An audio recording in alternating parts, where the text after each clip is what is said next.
It's been a busy time for Comptroller Brad Lander, taking on two top Democrats in New York, both Governor Hochul and Mayor Adams. First, let's talk about Governor Hochul.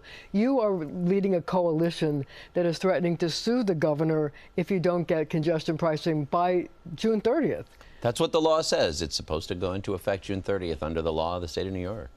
But do you think that you have a case? Absolutely. I mean, look, first and foremost, it's a good policy. I understand not everybody loves it, but we need that $15 billion to extend the Second Avenue subway, to modernize our signal system, to make our subways accessible for people who can't use them now, and also to reduce traffic, which is crazy. It's as bad as it has ever been, and bring down emissions.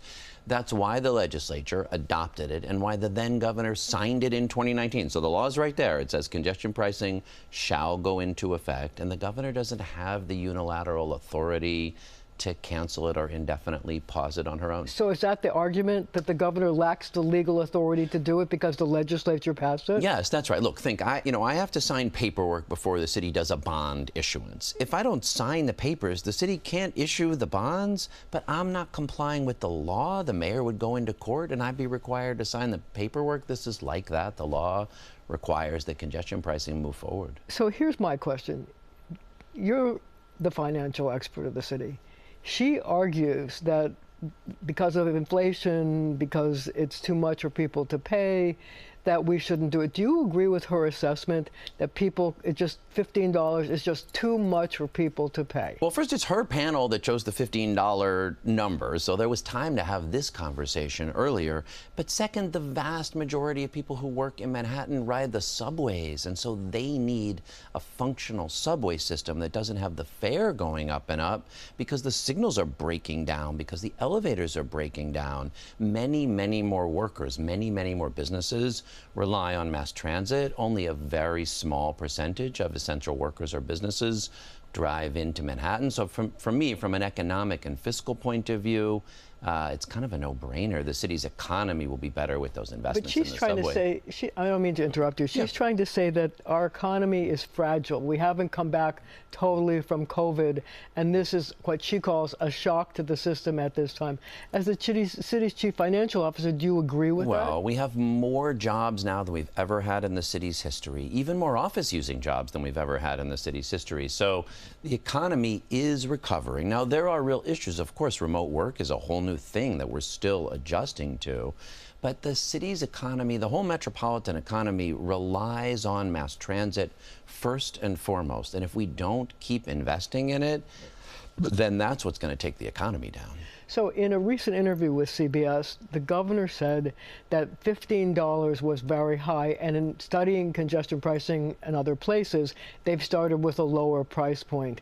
Do you think she's hinting at a deal, and would you accept a lower price point if you could get congestion pricing off the ground? Well, one thing to say is it's not $15 all the time. Overnight, it's only, I think, $3.75, and depending on where you go and who you are. The whole idea is to have a more dynamic pricing structure, so it discourages people from traveling in at peak hours, and sets a framework that reduces traffic in addition and reduces emissions. So look, I think the panel could have done a more creative job, and if what it takes to get it going is to go back and look at it, if that's how she'll get it off indefinite pause and move it forward, then I'm open. We need a solution here. Do you think she's hinting at a compromise? Look, I hope so. I want to see it move forward. The goal is not to have endless lawsuits. The goal is to have better and more functional subways that run on time, that have elevators that work, that have less traffic, that have cleaner air. So let's problem solve and get that going. But the argument has always been that we have to have $1 billion raised from the toll booth because we need to bond $15 billion to do all the subway projects. So if you accept a lesser fee, like say $10 or whatever it turns out to be, what happens then? Well, two choices. Either the legislature can come up and fill in the gap. If they say, all right, we'll have 90% of the revenue from congestion pricing. Can we come up with the other $200 million? That's a lot easier to find a year than $1 billion. Or you have to cut projects. I don't want to cut projects. Probably, unfortunately, the first thing they'll cut is making subway stations accessible. People with disabilities have been fighting for 40 years, and even with the legal settlement they won under the Americans with Disabilities Act, it's going to take another 30 years to get most of the system accessible. So I don't want to see those elevators cut. We need to come up with the revenue. So where do you see a compromise here? Well, the date is going to be a source of compromise. I wish it was going to go into effect on June 30th, but obviously that's not happening. So it's going to be delayed. I don't want it delayed long because we got to get moving. And, you know, there might be room on looking at the fee structure. The legislature could come up with some modest additional resources elsewhere. Let's get all that happening quickly. But look, the infrastructure's there. We already spent $500 million on the cameras and the tolling infrastructure. It's ready to go. And you know, the improvements take a while. We're not going to build that 2nd Avenue extension to East Harlem overnight, but if we don't start now, we might never get there. So would you accept a lower fee structure? Well, it's got to be part of a package. I want to know, when is it starting? I want to know, what is the fee structure? I want to know, where is the other revenue coming from? To me, the easier thing to do is just move forward in the way that the law provides. But if we could reach a compromise soon that advances the goals of cleaner air, of less traffic, and of better subways, yes, I'll take it. So let's talk about Mayor Adams, who now has a charter revision committee that's looking at different ways to change how city does business. You've asked for the Charter Revision Commission to consider changes to the fiscal laws of the city, but also the head of the City Council has called on the Charter Revision Commission to include their advise and consent resolution, which would allow them to approve some 20 or so commissioners. Do you think that should also be included in the charter revision that goes before the voters? Well, as I understand it, what Speaker Adams has asked is that the mayor's panel wait until next year to put any recommendations on the ballot and just put the council's proposal before the voters in the fall. And unfortunately, Yeah, but what's the likelihood of that happening? I mean, look, the likelihood that, look, there's a lot of reasons to doubt the mayor's motives in appointing this Charter Revision Commission. Every commission in the past was appointed much earlier to make time for people to have public testimony, to look at the whole charter. This was hastily convened. It's too many people that are close to the mayor. Its only purpose was to put the kibosh on what the council proposed. So I don't like any of that, but I thought, okay, here's an opportunity. Let me try to be grown up in the room. Here's 5 constructive proposals backed by good government groups so that we save enough money for a time of economic downturn. Right now we have a rainy day fund, but no rules for putting money into it. So it's not big enough to get us through a recession. Let's pay our vendors on time. Right now we're 8, 9, 10 months late. Let's know how much it would cost to put our infrastructure in a state of good repair. I hope they'll take them. I don't know what the odds are, but I wanted to be constructive and put the proposals out there. So there's rumors that you're thinking about running for mayor. What's your thought? Look, I'm thinking about it really seriously. I love this city. I love serving the city. When I'm out talking to people, there's real anxiety about how much things cost and affordability, housing especially, about safety, about mopeds, a whole set of issues. And people aren't feeling that they're getting the leadership we need from City Hall. You know, people are saying to me, look, we just want a city where the neighborhood public libraries are open and the illegal weed shops are closed. Is that too much to ask? I haven't made a final decision yet, and I promise to come back and talk to you when I do. So we have about 20 seconds left. What's your time frame about making a decision? I'm looking at it right now in the coming weeks. So you're going to make a decision in the coming weeks whether to run? Yes. And on that note, we're going to have to leave it right there for now, but our conversation continues right after the show on our streaming channel, CBS News New York.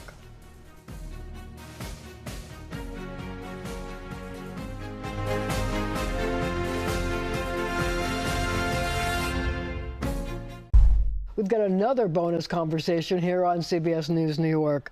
I wonder, my question to you is, do you think most lawmakers go into politics for the right reasons? Oh, what a great question. First, I like the bonus round. So I'm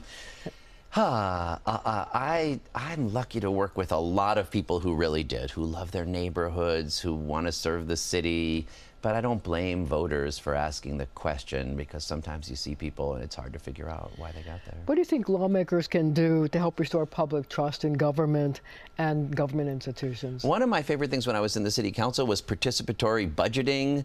We took a little money and said to people, what do you want to see in your neighborhood? People developed the proposals, they voted, and then we made them happen. Almost nothing I've done has kind of increased trust in that way. I think things like that. We're doing that now with NYCHA. Could you really do that citywide, though? Absolutely. You could? Yes. So in other words, allocate, like, say, $5 billion or $3 billion or $1 billion. I don't know, you could do $5 billion. Paris, I think, is doing $100 million, maybe $150 million. And the projects around the city, and they're well marked, and you see them, and you think, we did that together. We chose that. My neighbor wanted. So are you talking about doing things like community gardens or parks or things like that? All kinds of things. We did science labs in the kids' schools. Yes, new playgrounds. One of my favorite votes ever was a mobile shower bus, so that at the local soup kitchen, people would have a chance to use the showers. So some pretty inspiring projects. So if you had a magic wand and you could pass any piece of legislation, just one piece of legislation, what would it be? A modern-day Mitchell-Lama program to create affordable homeownership for working and middle-class families. That doesn't seem like it should be that difficult. We did it once before. We should be able to do it again. I think it'd be the most popular thing. It's so needed. People don't think they could afford to buy in the city, and we've got to change that.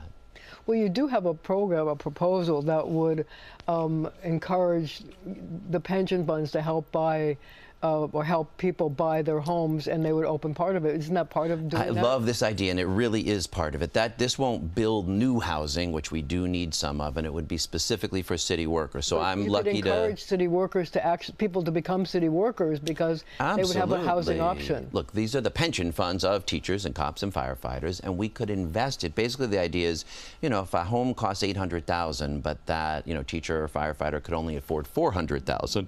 The city's pension fund will buy the other half of the house. It's a good investment because the value goes up over time, and now somebody could afford to own in the city who would not be able to afford it otherwise. So yes, it's a great proposal, and we're working to make it happen. And it's a great idea to try to get people to go back into city government, where there are, at this point, a lot of openings. Absolutely, and especially for teachers and for police officers, we really have a challenge recruiting people. So what's the most challenging part of your job?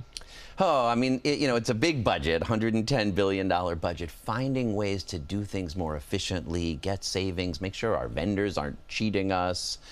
So watching the money is the best, is the most detailed part. What's for sure. the best part of your job?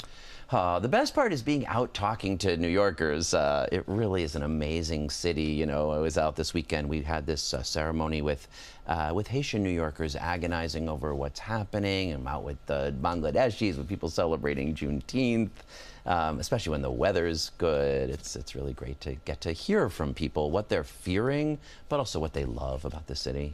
Who's the bravest person you know? The bravest person I know, without doubt, passed away a few months ago. His name's Adi Barkan. He got ALS 7 years before he died, and the courage with which he lived his last years is just extraordinary, fighting for health care for other people, for his home care workers, and better home care policies. So yeah, look up Adi Barkan. You'll be so inspired. So we asked New Yorkers this week what their favorite part of summer in New York was. So I'm asking you, what's your favorite part of summer in New York? My favorite part of summer is the Celebrate Brooklyn concert series. They do it in Central Park as well on Summer Stage, but I'm a Brooklyn boy, and it's amazing. You have these concerts, great bands, all these different communities. The concerts are free. The people who are out there, it's beautiful in the park. You bring a blanket, you bring a picnic? You do, and you just kind of sit and listen to the music with your neighbors. And here in your beautiful public park, they've put on a summer-long free concert series for you. I don't know where else in the world that happens, but it's pretty great. Comptroller Brad Lander, thank you so much for joining me, and thank you at home for joining me as well.